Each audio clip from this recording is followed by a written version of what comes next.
All right, ladies and gentlemen, I'm here with Meg Loeks. Meg, thank you so much for coming on the podcast. I appreciate it. Thank you. I'm excited to be here. Yeah, so I grew up with your sister-in-law and your brother-in-law and your husband here in the UP. Are you originally from the UP or are you from elsewhere?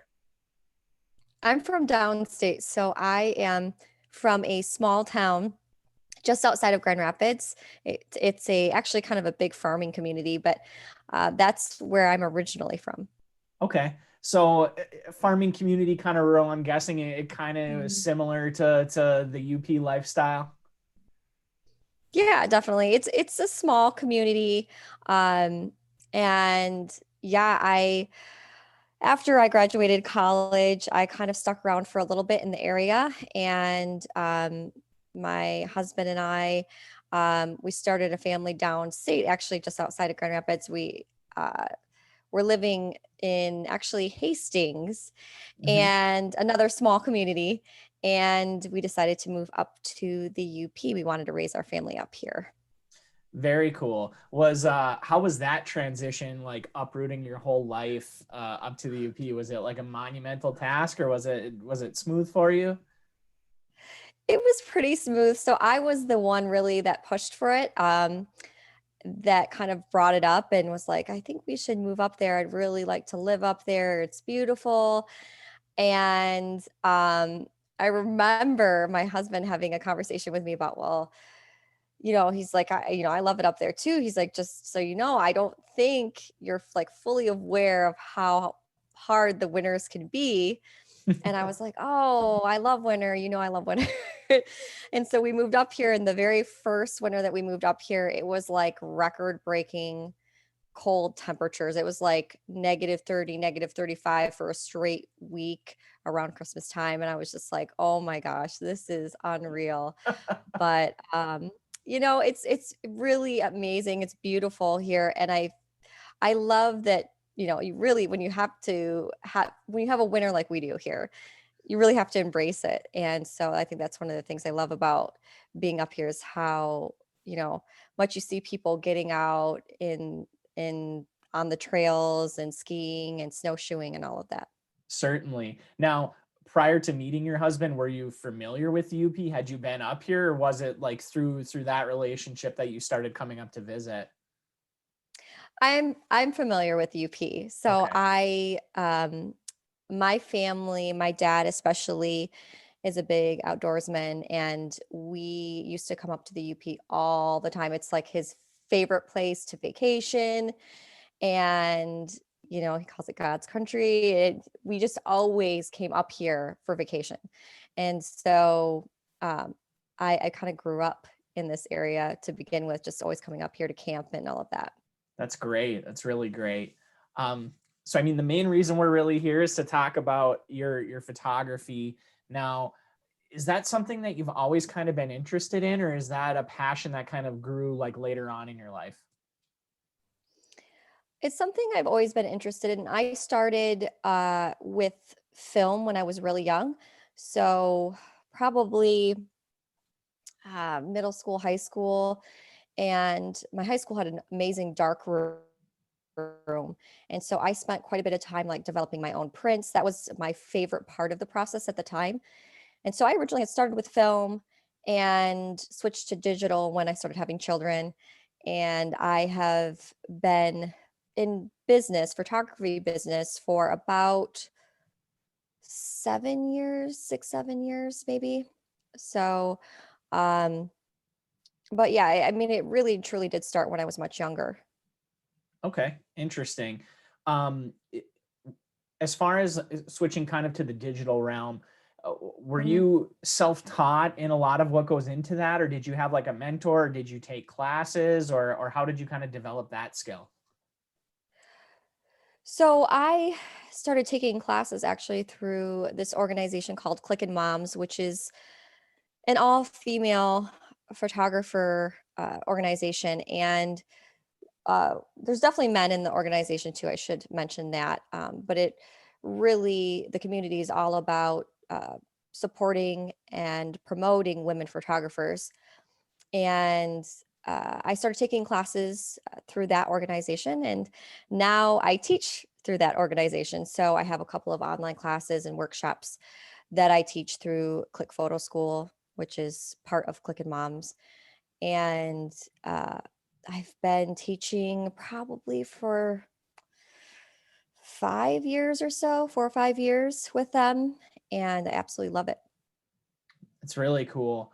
Um, I know that you kind of primarily focus on like portrait and kind of lifestyle type shots.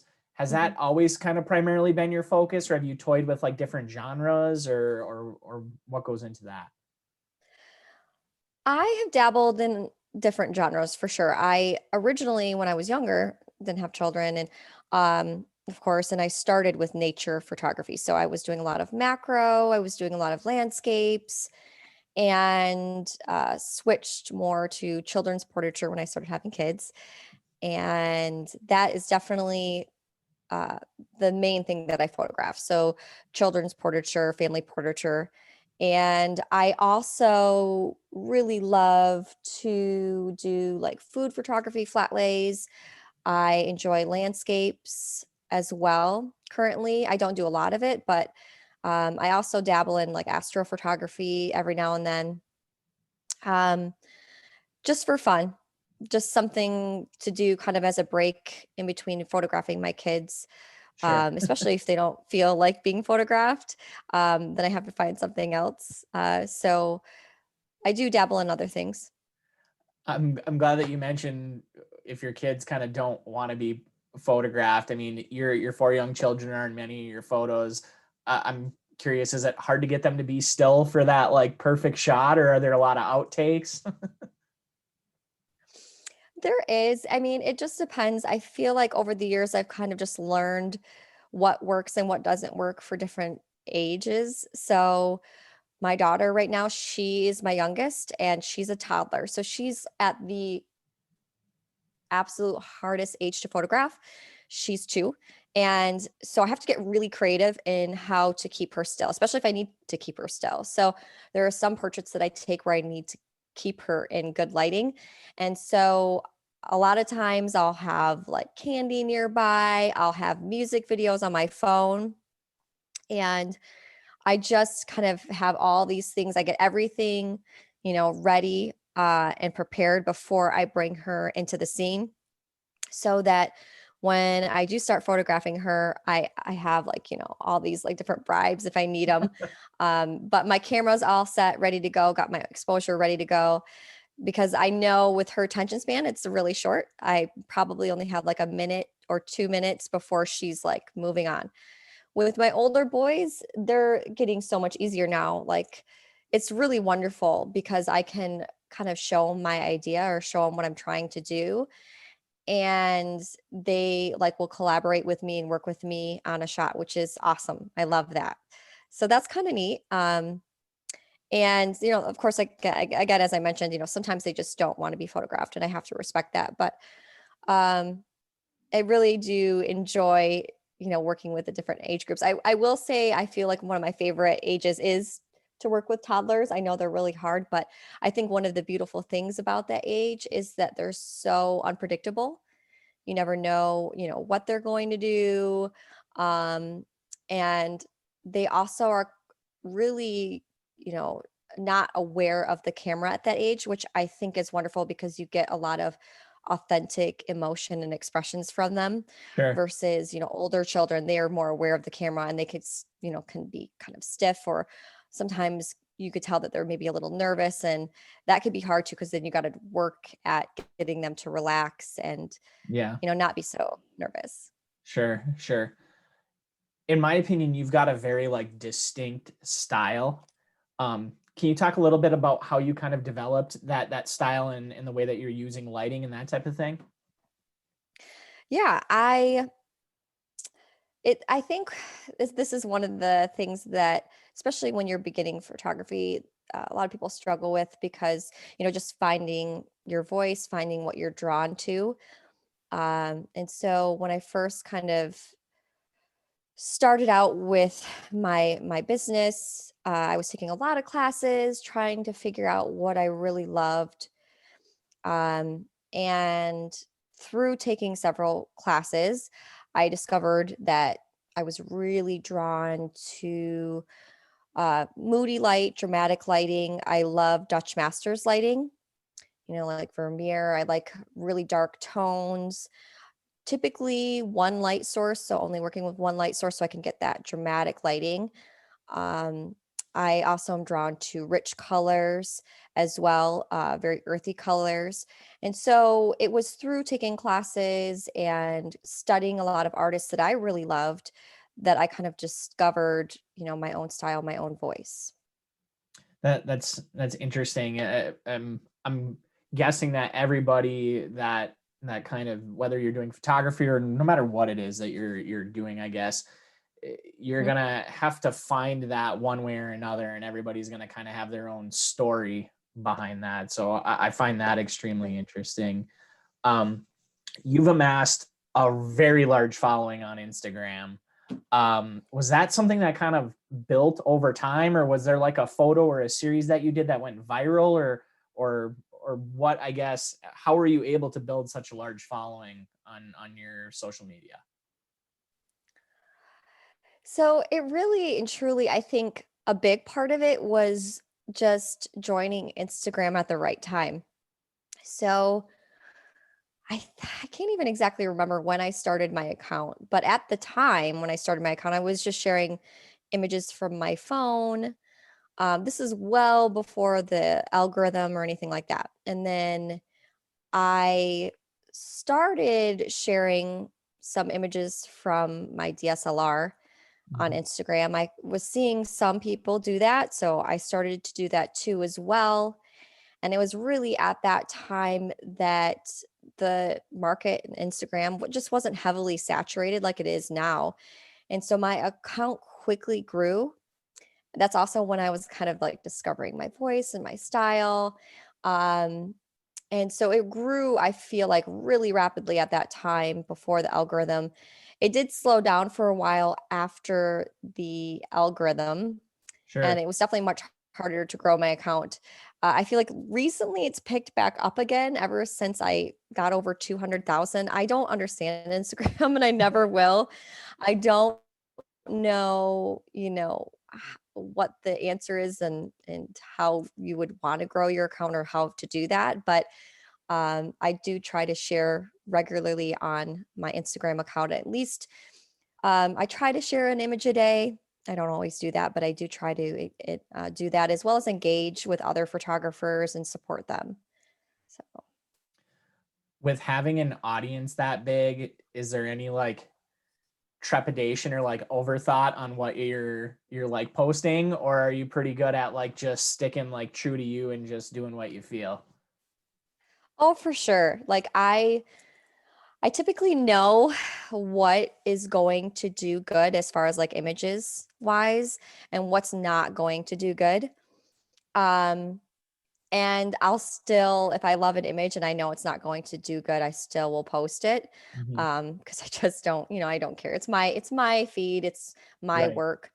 Um, I know like basically images of my daughter tend to do really well. Any images of my sons at this point, they don't do very good. They're older. Mhm. I still try to share them every now and then. I do heavily photograph my daughter just because she's also home more often. My boys are in school. So I'm Mhm. around her a lot more, and she's at a really fun age to photograph too, as well. So it's a little different there. But yeah, I mean, there are some times where like I know there's certain things that are, going to do better. And if I have especially like a workshop or something that I need to promote, I'm going to like pay attention to that and definitely post an image I think is going to do really good versus not. Sure. It's my understanding you've been involved with the National Geographic Shoot Your Shot project. Can you talk a little bit about what that is?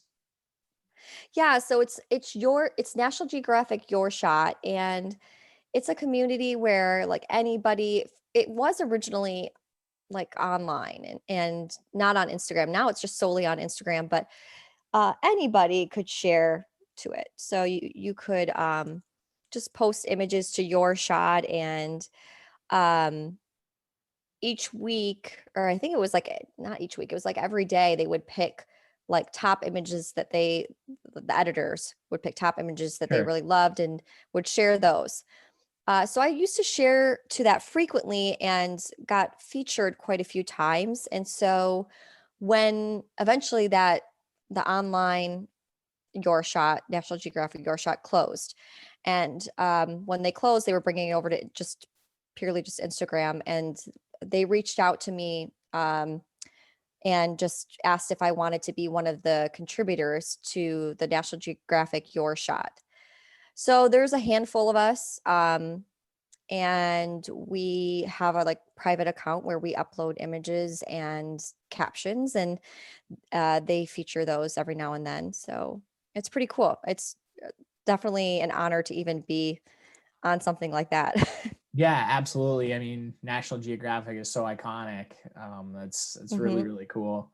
Um, a little bit earlier, we were talking about, you teaching some courses and kind of your way of giving back, working with Clickin' Moms.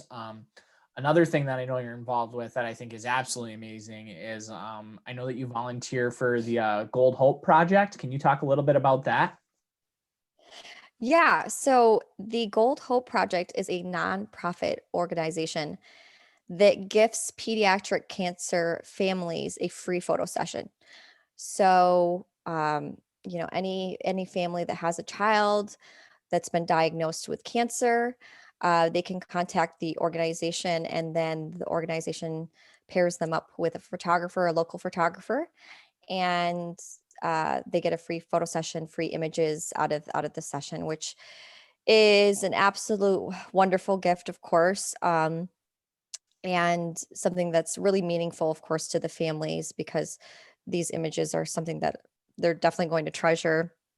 It's a little hard right now with, given everything that's going on with COVID and with these children, of course, they are immune compromised. Mhm. So there are times where the photographers, have to go into the hospital to do the session. They have to hold it there. And with everything going on right now, that's pretty impossible to do. But hopefully, with the vaccine and everything going around, things will get better, and we'll be able to kind of pick up again. And there have been photo sessions and stuff. Of course, they're continuing outside, as long as the children, are able to do that. Some of them just can't leave the hospital. So. Sure. Now, did they contact you to get involved in that project, or is that something that you found, or how did that all come together? So what happened is my oldest son was diagnosed with leukemia almost 5 years ago now, which is crazy. Mhm. So about 5 years ago, he was diagnosed with leukemia, and it was a 3-year treatment plan. And during that time, when he was going through treatment, a good friend of mine reached out to me to check up on me, make sure he was doing okay. And she had a daughter that was diagnosed with a brain tumor, and her daughter passed. She's also the founder of the Gold Hope Project. So she is the CEO of the organization. Oh, wow. And um, so I kind of already knew about the organization, but it kind of really, was close to my heart after everything that had happened. And so I knew I wanted to be a volunteer. I just was kind of waiting for things to kind of calm down with my son and not be so busy because we had frequent, hospital Sure. appointments and treatment and all of that. So towards the end of his treatment is when I decided to um, reach out to the organization, and you have to like apply basically and fill out some forms. But then I became a volunteer probably a couple of years ago now. And so I am a photographer basically assigned to anybody like in the UP or even parts of like Wisconsin if there's a family that needs a photographer. Uh, I can help out with that. So that's what that organization does. It's really just amazing. That is amazing. I mean, what a way to shine a positive light on something that obviously is not a very pleasant experience for people. That's really special. Um, Your bio mentions that you're a Sigma Pro and also a Pro Photo Legend of Light. For non-photography people out there, what exactly does that mean? So Sigma, first of all, Sigma is a camera lens company. Um, they are amazing. I shoot with all Sigma lenses. So every lens that I own is a Sigma lens. Um, and I have been working with them for several years now. Absolutely love their lenses. And I have a Canon body and a Sony body, but like I said, I use all Sigma lenses. Okay. Um, Profoto is a lighting company. So I am mainly a natural light photographer, but I do use flash. And so all of my lights are Profoto lights. Okay. And I've been using their gear for several years now too.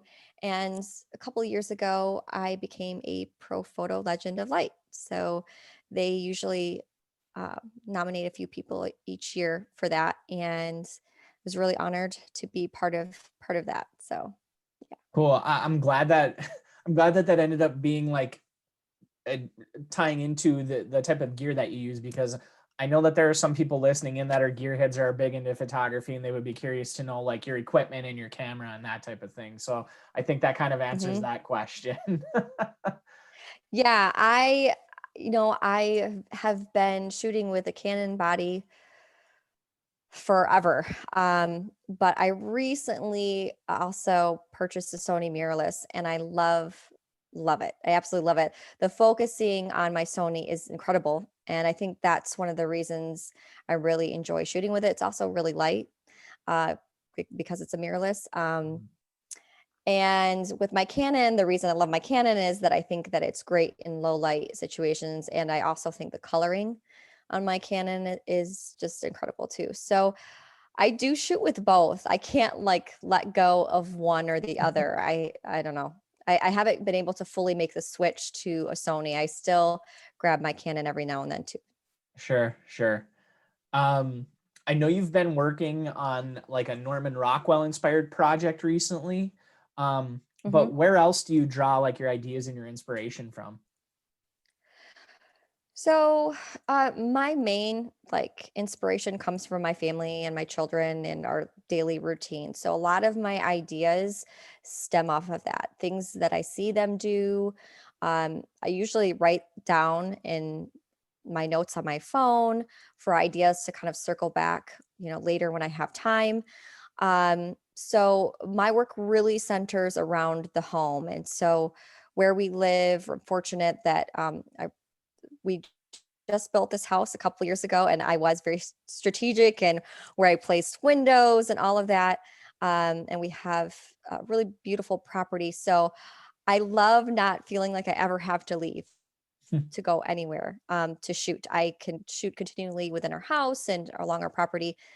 So that is, my biggest inspiration. But Norman Rockwell is another one. He's, of course, an amazing storyteller. And so I love to look at a lot of his paintings, illustrations, and draw ideas from that. I also draw inspiration from Dutch masters like Vermeer. I'm really drawn specifically to the way they use light and colors, tones, all of that. And other art forms too, like films, music. Those are all places that I draw inspiration, and as well as children's books. So um, that's another place where I get ideas from.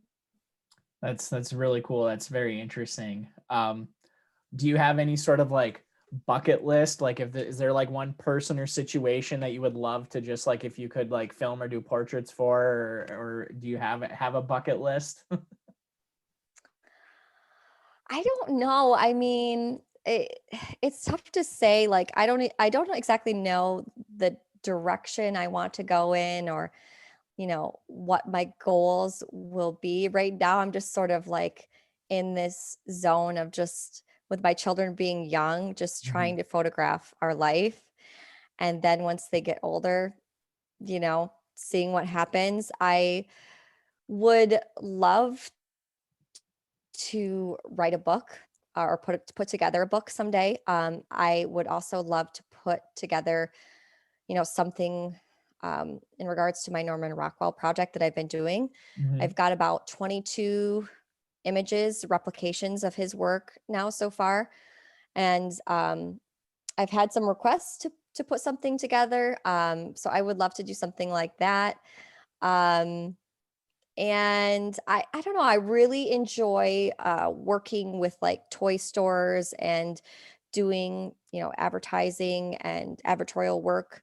So that's something that I've been enjoying recently. And so I can see myself heading in that direction maybe as my children get older, and maybe opening up a studio and doing a lot of like more commercial stuff, especially for like children's clothing, children's stores and stuff. Sure, sure.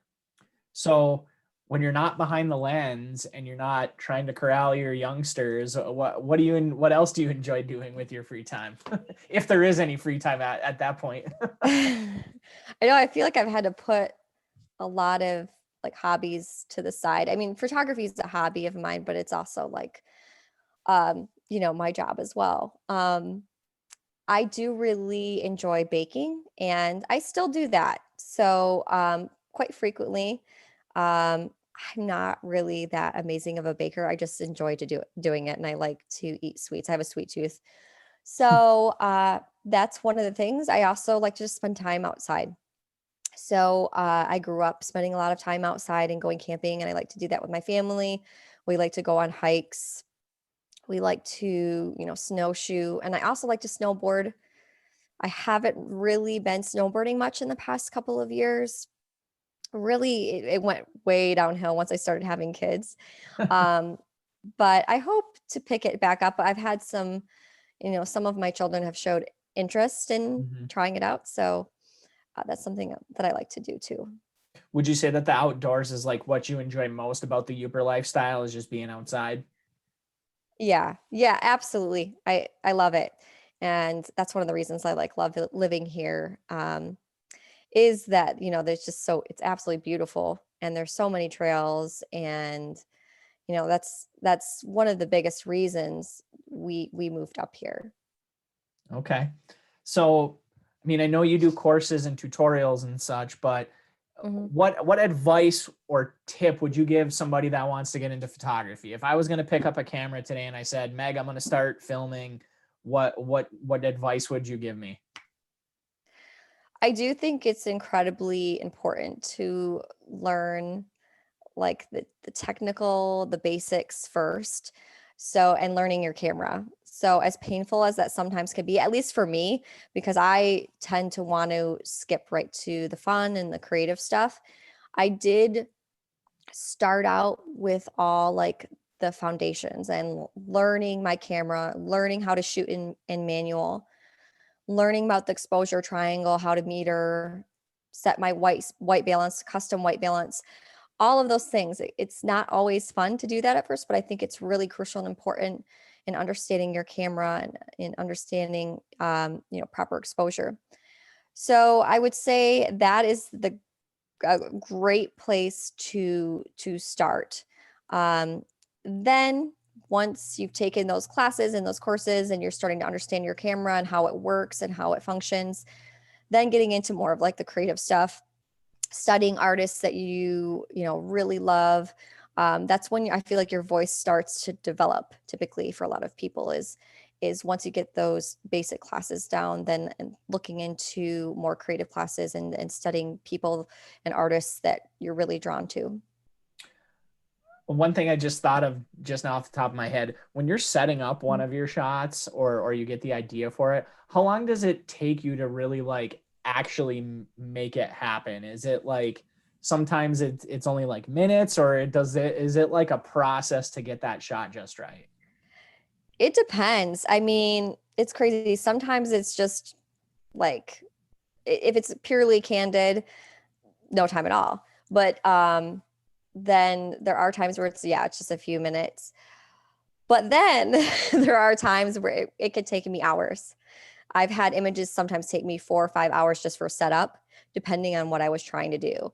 So, like, I had a recent shot where I hung snowflakes from our ceiling, Mhm. and that took me 4 hours to set up. I had to set up the snowflakes hang them up, and then I was shooting through the snowflakes, kind of making sure I had every single one exactly where I wanted it to be. So it was quite the process, but I really enjoy it. I mean, you have to, right? If you're doing something like that, you have to enjoy it.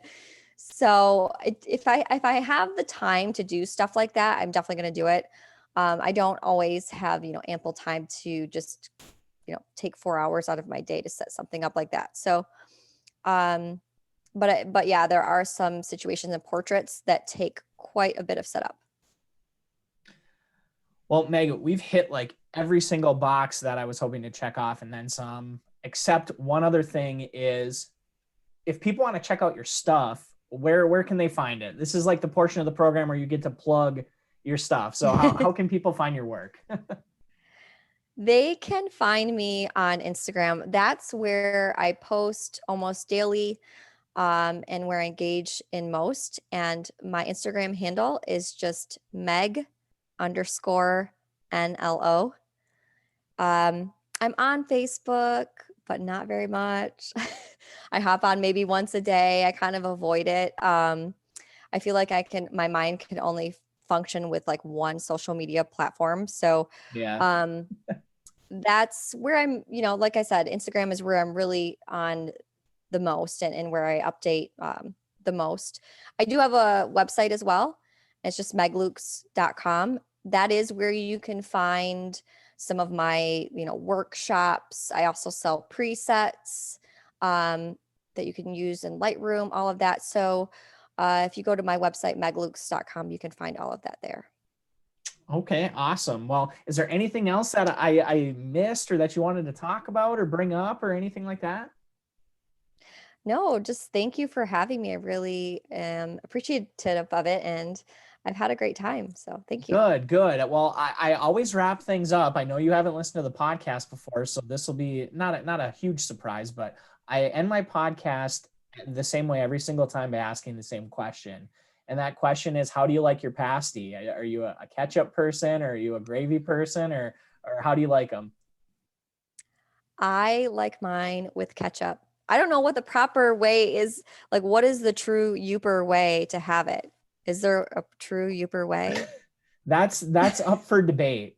A lot of hardcore old fashioned Youpers would say a good pasty doesn't need anything on it.